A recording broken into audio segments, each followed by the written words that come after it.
Hello and welcome back to Car Rental University. I am your host, Alex Withrow. Today we are going to talk about some of my favorite horror stories in car rentals in New York City, but also some very important things you want to keep in mind of when it comes to doing rentals in New York City. Before I get into that, click below. Grab the 5 things you must do before starting a car rental business. There's lots of great information in there. That also includes the Car Share Growth Guide, which gives you a city-by-city breakdown of which car share platforms are strongest in your area. Check it out. You don't want to miss it. So let's get into this. Some of my favorite stories in the history of car rentals all happened in New York City. I always say that if you can do, as Frank said, if you can make it here, you can make it anywhere. Well, if you can make it in car rentals in New York City, you can make it anywhere. Trust me, it's much easier elsewhere.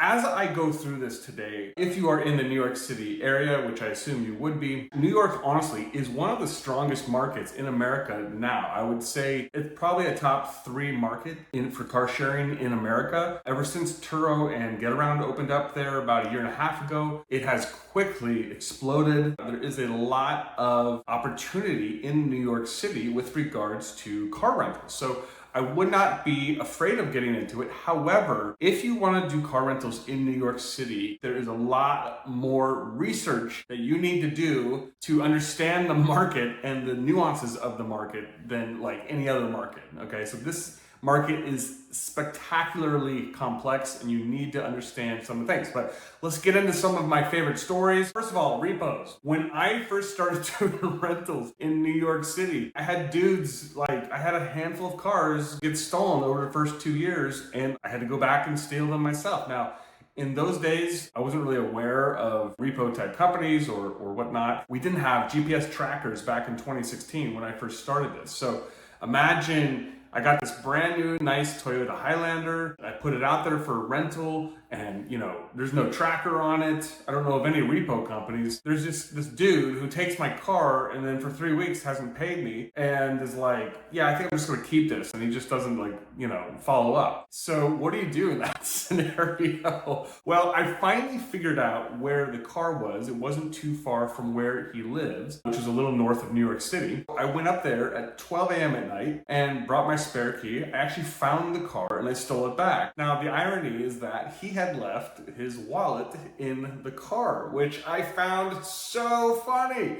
So I was on the way home, just laughing my head off, and I got such a kick out of the fact that he left his wallet in the car. So obviously he texts me the next day. He's very upset. And what does he do? He demands his wallet back. I'm like, well, listen, man, you shouldn't have stolen a car. So, listen, I was going to be the better guy. And so I did send him his wallet back, but I mailed it to him piece by piece, which I don't think he found that too cute, but I thought it was pretty funny. So that's one thing. But I will say repossessions nowadays and non-payment, it's such a non-issue anymore because if you're on Turo or Getaround, literally these cars won't even start now if you don't pay. So the technology has really tightened down this issue. If you're doing a private rental agreement with somebody in New York City, you can do that. You just have to really vet these guys hard. You have to have a kill switch on the car, obviously. So if there is non-payment, then you can get the car just locked down and then finally just go get it. But definitely if you're in New York City, you gotta have that kill switch technology. Very, very important. And GPS. This is the silent killer of car rentals in New York City. And that is Easy Pass. If you are in the New York City area, you know what Easy Pass is. Easy Pass is the toll system.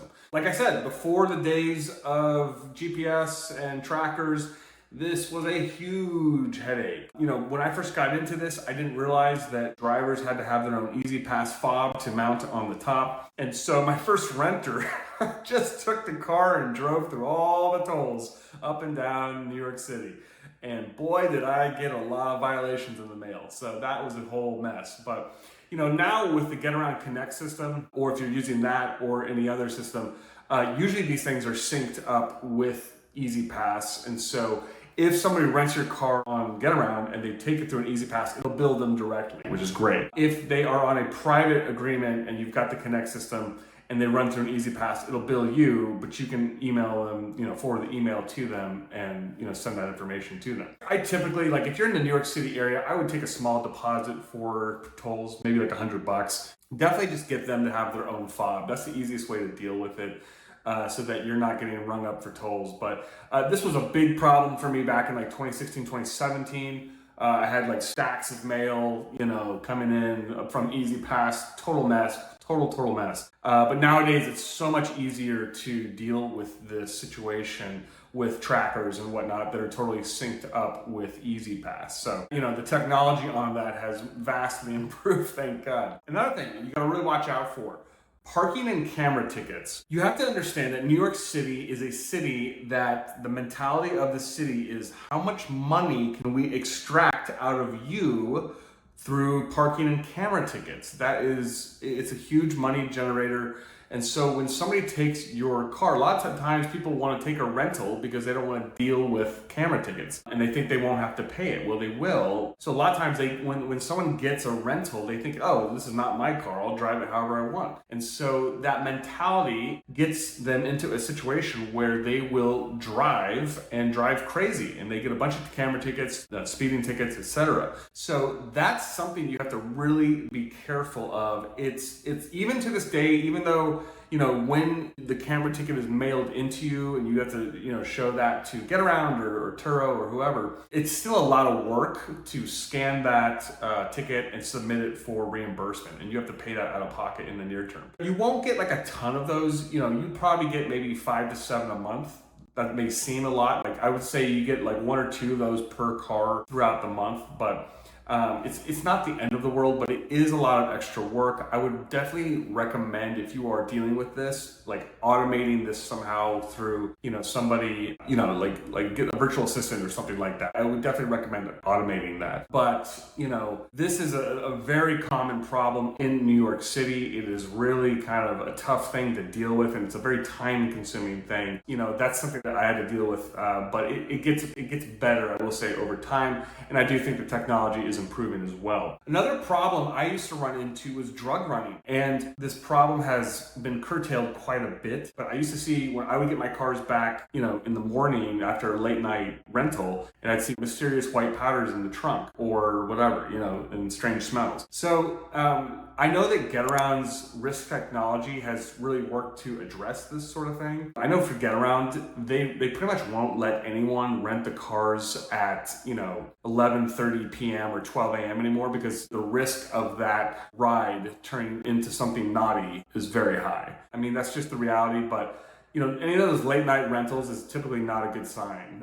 But I know that Getaround nowadays charges like a $2,000 deposit for anyone that wants to rent at that hour. So drug running used to kind of be more of a bigger problem in the New York City area, but I don't know if it is as much anymore. And I know that there's ways to kind of curtail that activity now. And sometimes people ask me, like, they say, was the accident situation really bad in New York City? And I would tell them, actually, no. So interesting statistic is that in New York City is actually the 35th safest, least accidents city in the United States. So it's one of the safest places in the country with regards to accidents. And I would say that's because you have mostly most of the people that are driving there are professional drivers. They have TLC licenses, and they have to go through, a stringent test to be able to drive there. So New York City, you would think it would have a bad reputation for accidents. It actually doesn't. It's actually a very safe place.